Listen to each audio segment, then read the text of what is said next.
Huh. Well, at least they improved the visuals from the first trailer. The Minecraft movie is finally out after years of production hell. Honestly, I had assumed this thing was quietly cancelled long ago, and maybe it would have been better off that way because the response has been less than ideal. Critically, at least, I'm sure to Warner Brothers, as long as it makes bank, it'll be considered a hit, and let's be real, this shit is easily cracking top 5 performing video game adaptations. It's Minecraft! Everyone knows what Minecraft is!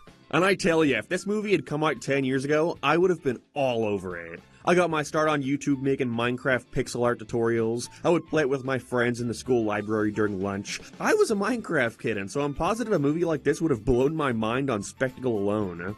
And I have to assume a lot of kids today feel that same way, at least if my theater's reaction was anything to go by. The crowd was packed. However, instead of it being filled with kids, like you'd expect from the Minecraft movie, it was maybe 90% memeing adults, yelling out and quoting every single line from the trailers. There was a guy behind me who could quite literally recite entire scenes as they were happening. I had to shake his hand afterwards. I was seriously impressed. But that final 10% of the cinema was filled with little kids who were getting really mad that nobody else in the theater was taking the movie as seriously as they were. As everyone yelled out, "Chicken Jockey!" or "Flint and Steel!" it would be met with a crowd of babies in the front row shouting, "Shut!"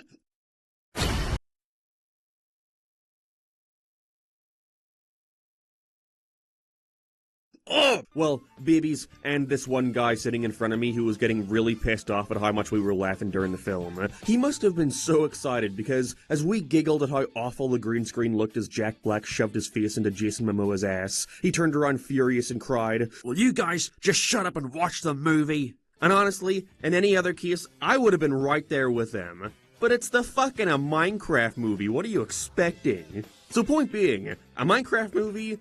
10 out of 10 theater-going experience. The film itself? Maybe like a 2. Don't get me wrong, I was enjoying myself. Having a ball. It was one of the most fun times I've had in a cinema. But that was all because everyone there was able to unconsciously agree that this movie is gonna suck hard. And so let's all just treat it like the joke that it is. Which the advertisers definitely became aware of as they started promoting the film with the recommendations of turning your brain off. Invites you to turn off your brain. Yeah, that sure shows a lot of confidence in your product. I mean, I do not envy whoever had to write this movie, as one of the biggest hurdles the Minecraft movie has to overcome is explaining to a general audience what Minecraft is, and what the rules of this world are without alienating them at the same time. And so they made the smart, if not easiest decision, of having it be a fish-out-of-water film, where Jack Black, played by Jack Black, finds an orb that opens a portal to the overworld, where his creativity is like to run wild with no limits, before he gets kidnapped by an army of piglins, who wish to escape the Nether to take over the overworld and steal its gold. With this, Jack Black sends out his dog to the real world to hide the orb, where it's found by a group of unlikely people, as they accidentally get sucked into Minecraft and have to find a way to reopen the portal. Now, this is a fine story for the Minecraft movie, but in execution I think they went too far in trying to appeal to a general audience. The film opens with a 5-minute exposition dump where Jack Black just explains all the rules of the game. It's like they obviously knew that the game would appear dumb and weird to an average Joe, and so instead of trying to immerse them in this new world, they pretty much just go, "Yeah, it's dumb, just roll with it, we know it's stupid," which if anything just seems like the easiest way out, and at worst, a tad disrespectful to the game. And to even get there, you have to slog through the most grueling 20 minutes where we get slowly introduced to the main four and how they all got put in this situation. So I'll give a quick rundown on each of them and what they contribute to the plot from worst to best. This lady, who I never bothered learning the name of, is easily the most pointless addition to the cast. She contributes next to nothing. Which is a shame because I like this actress a lot in Orange is the New Black. She sells the main kid and his sister their new house while also establishing her having a bunch of other jobs. However, she only ends up in this situation with them as after the kid goes missing, exploring the mines, his older sister / caretaker decides to call her for help. I'm not sure why her instinct is to call the random lady who sold her a house. My first go-to would have probably been the police, but hey, that's just me. Speaking of the sister, she is also a character. With next to nothing to do, this movie is a real sausage fest at a certain point. They quite literally separate the girls from the boys as they all go on this epic adventure, while the girls are left to try and find a way to meet back up with them. I knew I was in for a real treat when her first line of dialogue was said as she's driving them to their new house, and says, "I know you don't want to move, but it was Mom's dying wish for us to live here."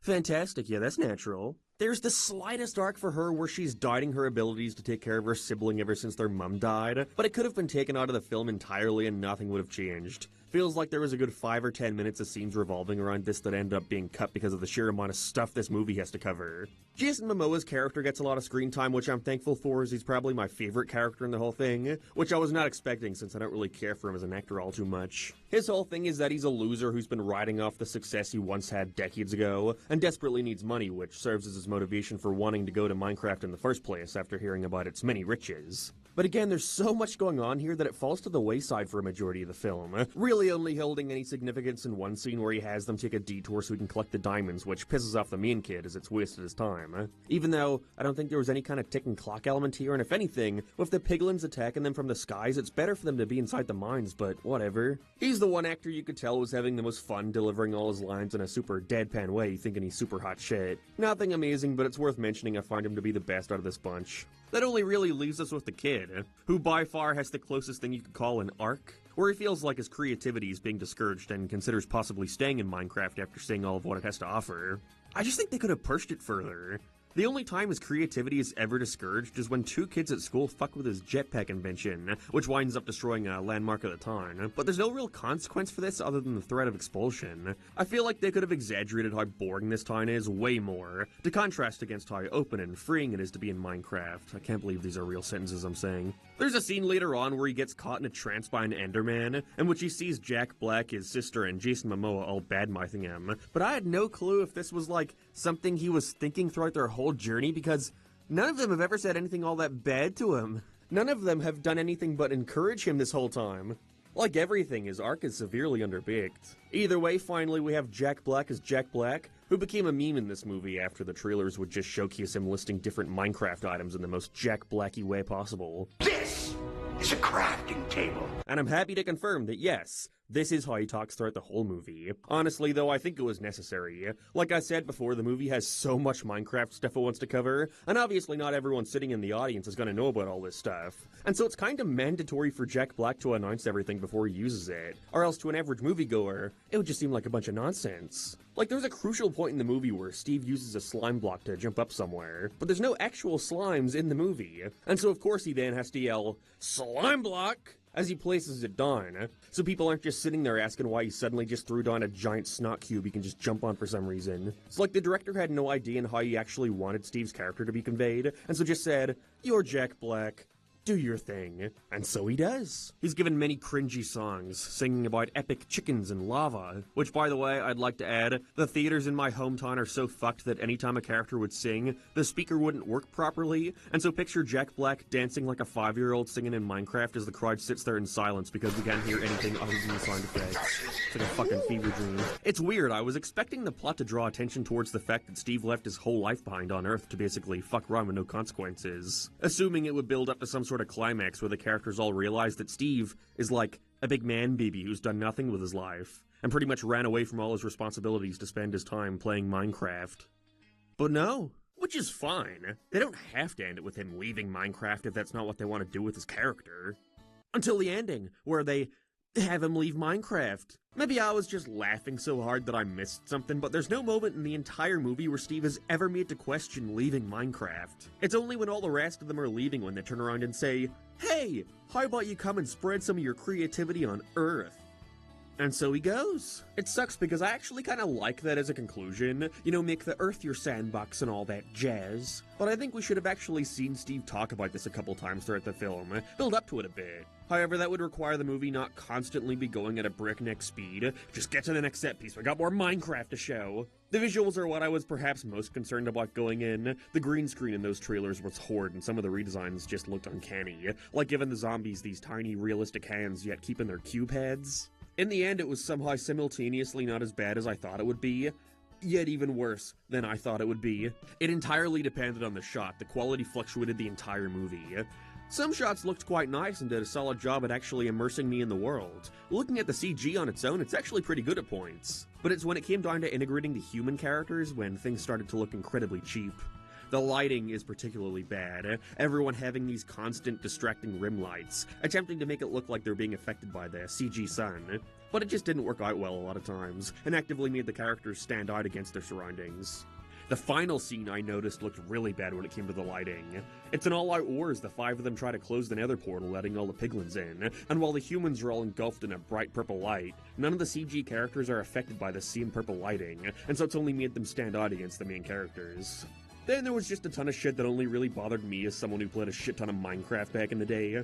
See, the movie makes an effort to explain a lot of the rules of Minecraft, trying to be as accurate as possible. However, when convenient, they would just decide to do their own thing. Like in the final battle against the piglins, they create an army of iron golems, except instead of using pumpkins, they use boots of swiftness on one, which then creates this giant golem of swiftness, which I swear is not a thing in the game. There's other shit too that I will acknowledge are nitpicks, but they stuck out to me a ton, like when Steve gives Jason Momoa and the kid to Elytra, which are found only in the end. But the movie never even mentions the end or the Ender Dragon, the final boss of Minecraft. Elytras are hard as fuck to find, so how he got 2 of them I have no clue. There's also a point where he explains what an Ender Pearl is, and that he had to fight Enderman for 5 hours trying to obtain it. But then later the kid defeats an Enderman and gets one first go because the plot demands he have one for the finale. Not the end of the world, you know, it doesn't make the movie any worse. But there was some shit that just felt like it was happening for the sake of convenience over anything else. To be fair, it's not all bad. There is some merit to the film, mainly Jennifer Coolidge's character. I liked her a lot, even if her B-story where she tries to fuck a villager just disappears at the halfway point, only getting shown again during the credits. But it was fun for what it was. Wish we had more. I find the villain extremely forgettable, but I actually thought the final gag with her was really well executed, where she just keeps trying to stab Steve over and over again. That got a genuine laugh out of me. Wish more jokes got some time to breathe like that. I actually find it funny when the kid's jetpack slowly flies over and destroys the town landmark, but they ruin it by having it cut from the explosion way too quick. There's no time to revel in what's just happened, as we have to cut inside the building with awful shaky cam effects. That's something else worth mentioning. The fake shaky cam they kept doing looked atrocious. I hated that. But at this point, I'm just listing shit. I was surprised at how many notes I ended up taking for this movie. Overall, though, while the Minecraft movie didn't end up being as much of a train wreck as I was expecting it to be, I still would never call it good. More like, what's the word? Oh yeah, bad. There's no way around it. I had a good time watching it with a crowd that was also done with the memes. But if I was watching this at home, I don't think I could get more than 20 minutes in before getting bored and turning it off. I would say go and see it for yourself, but at this point the best crowds to watch it with have already seen it opening night. So either hope and pray you get a good audience like I did, or just skip it entirely. You're not really missing anything.